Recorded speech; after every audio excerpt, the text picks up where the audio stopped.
Hey class, how are you? कैसे हैं आप सब? जैसे कि मैंने आपको बोला था कि अकाउंट्स की क्लासेस में हम स्पेशली अकाउंट्स के टॉपिक पे डिस्कशन करेंगे। आज के अकाउंट के टॉपिक की बात की जाए, हम एडवांस फाइनेंशियल अकाउंटिंग में इंसॉल्वेंसी अकाउंट की थोड़ी सी डिस्कशन करेंगे, थोड़ा सा थ्योरेटिकल एस्पेक्ट्स को कवर करेंगे। देन उसके बाद मैं आपको थोड़ा सा प्रैक्टिकल एस्पेक्ट्स भी बताऊँगा। डिस्कशन में अगर हम इन्वॉल्व करें तो सबसे पहले हम ये देखेंगे कि इंसॉल्वेंसी अकाउंट के अंदर कौन कौन से अकाउंट बनाए जाएंगे। जो हम इंसॉल्वेंसी अकाउंट पढ़ रहे हैं ये एक इंडिविजुअल का है, सोल प्रोप्राइटर का है और पार्टनरशिप की बात हो रही है यहाँ पे। इन केस अगर कोई सोल प्रोप्राइटर जो है इंसॉल्वेंट होता है या पार्टनरशिप फर्म की इंसॉल्वेंसी होती है, तो उस केस में डिसोल्यूशन के टाइम या इंसॉल्वेंसी के time they have to prepare different accounts. उससे पहले हमें ये पता होना चाहिए कि इसमें जो बेसिक्स टर्म्स हैं वो क्या क्या ट्रीटमेंट हो रहेंगी, उसका क्या क्या सारा ट्रीटमेंट रहेगा।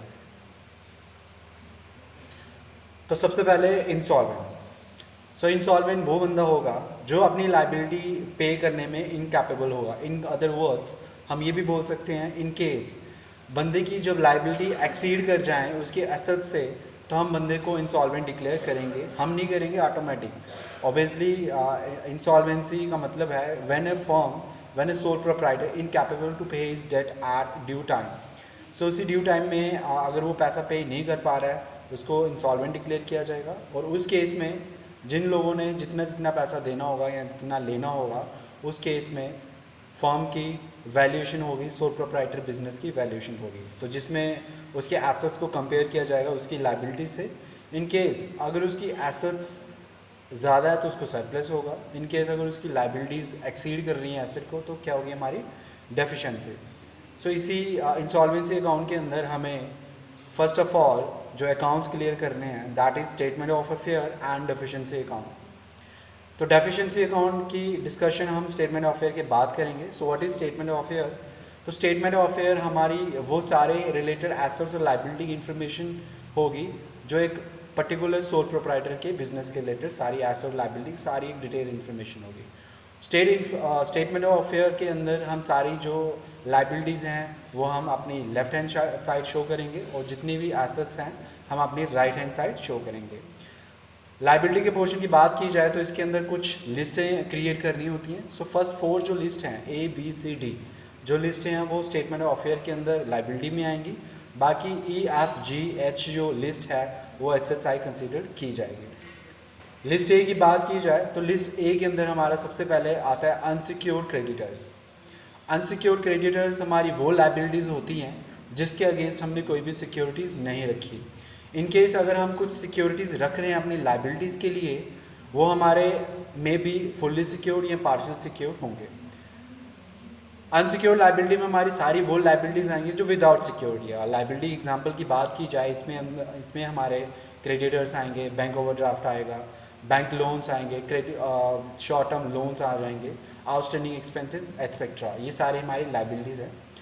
लिस्ट इसके बाद हमारी लिस्ट बी बनेगी। लिस्ट बी के अंदर हमारी फुल्ली सिक्योर्ड क्रेडिटर्स आएंगे। मीन अगर हमारी कोई लाइबिलिटीज़ हैं और उसके अगेंस्ट हमने कुछ सिक्योरिटी रखी है और उस सिक्योरिटी की वैल्यू जो है लाइबिलिटी से ज़्यादा। फॉर एग्जांपल अगर मेरे क्रेडिटर्स 1 लाख के हैं और उसके लिए जो मैंने सिक्योरिटी है वो 1.5 लाख की रखी है, तो जो मैंने 50,000 एक्सेस में रखा है दैट इज़ माय सरप्लस। तो इसी ट्रीटमेंट के केस में मैं इसको बोलूँगा कि ये मेरे फुल्ली सिक्योर्ड क्रेडिटर हैं और इसका जो 50,000 सरप्लस होगा ये मेरा एसेट का पार्ट बनेगा। इसी के बाद लिस्ट सी की बात की जाए, लिस्ट सी के अंदर हमारे पार्शली सिक्योर्ड क्रेडिटर्स आएंगे। पार्शली सिक्योर्ड क्रेडिटर्स मीन जब हमारी लाइबिलिटी की वैल्यू एक्सीड करेगी हमारे एसेट्स की वैल्यू पे। फॉर एग्जांपल अगर मैंने किसी का 1 लाख रुपया देना है और मैंने जो गिरवी रखा है जिसके लिए उसकी कीमत 50,000 है, इट मीन्स मेरे को 50,000 और एक्स्ट्रा देना है, तो वो मेरी क्या कहलाएगी? Partial secured liabilities. तो वो मेरी लाइबिलिटी जो होगी वो अमाउंट उसका डायरेक्ट बाहर शो करूँगा। लिस्ट सी की बात की जाए तो इसमें लिस्ट डी आएगी। लिस्ट डी में हमारे सारे प्रेफरेंशियल क्रेडिटर्स आते हैं। प्रेफरेंशियल क्रेडिटर्स हमारे वो क्रेडिटर्स होते हैं जिनका फर्स्ट क्लेम रहता है हमारे एसेट्स के ऊपर। For example taxes, outstanding expenses and some sort of preferential amount also. तो लाइबिलिटी की अगर इस पोर्शन की बात की जाए, इसके बाद हम आएंगे अपने एसेट्स पोर्शन में, एसेट साइड के पोर्शन में। इसी में हमारे एसेट्स आएंगे। एसेट्स के अंदर वो सारे एसेट्स आएंगे जो हमने गिरवी नहीं रखे हैं, वो एसेट्स आएंगे। बुक डेट भी हमारे नहीं आएंगे और बिल रिसीवेबल भी नहीं आएंगे, क्योंकि इनकी एक अलग लिस्ट इनको अलॉट की गई है। लिस्ट ए में हमारे सारे एसेट्स आएंगे except book debt and bill receivable और बिल ऑफ एक्सचेंज। लिस्ट हमारे ऐप में बुक डेट्स आएंगे।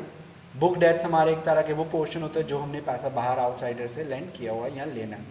तो बुक डेट्स हमारे 3 टाइप के होंगे। We have good, bad and doubtful debts. Good debt हमारे वो डेट होते हैं जो हमें 100% रिसीव होंगे, बैड डेट जो हमें नहीं मिलेंगे और इसका अमाउंट हम हमेशा बुक वैल्यू में शो करते हैं, एस्टिमेटर में हम शो अमाउंट नहीं करते। डाउटफुल डेट हमारे वो होते हैं जिसमें कुछ हद तक हमें अमाउंट रिकवर हो जाता है, कुछ नहीं मिलता, that is our doubtful debts. तो इसी के बाद हमारी लिस्ट जी है। लिस्ट जी में हमारे बिल रिसीवेबल आते हैं या बिल ऑफ एक्सचेंज की एक अलग सी लिस्ट है, that is bill receivable bill of exchange, list G में आएंगे। और इसके बाद जो हमने फुल्ली सिक्योर क्रेडिटर्स के अंदर जो हमारा सरप्लस निकला होगा वो लिस्ट जी के बाद उसको ऐड करेंगे, और जो हमने प्रेफरेंशियल क्रेडिटर्स निकाले होंगे वो सेम डिडक्ट करेंगे हम ओवरऑल एसेट्स के अमाउंट से। एट लास्ट हम क्या करेंगे, अपनी लाइबिलिटीज़ को कंपेयर करेंगे एसेट साइड के साथ। अगर हमारी लाइबिलिटीज़ की वैल्यू एक्सीड ज़्यादा आती है एसेट से, इट मीन्स वो डेफिशिएंसी आएगी, और डेफिशिएंसी हमारी लिस्ट एच में आती है। सो लिस्ट एच में हमारी डेफिशिएंसी आएगी। सो गाइस अकाउंट में मेन जो पोर्शन है बैलेंसिंग का सब यहाँ पे भी अप्लाई होगा। अगर आपकी बैलेंसिंग जो है एसेट साइड आ रही है तो डेफिशिएंसी आएगी, ऑब्वियसली डेफिशिएंसी ही निकलेगी इसमें हमारी।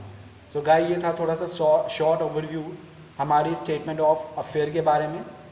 स्टेटमेंट ऑफ अफेयर के बारे में हमारी बनती है डेफिशिएंसी अकाउंट। डेफिशिएंसी अकाउंट बनाने का मेन पर्पज़ ये रहता है कि हमारी जो डेफिशिएंसी आई है उसका क्या क्या रीज़न रहा, कि क्या क्या एस्पेक्ट्स थे जिसकी वजह से एक सोल प्रोप्राइटर को या उसके बिजनेस को जो डेफिशिएंसी सफ़र करनी पड़ी।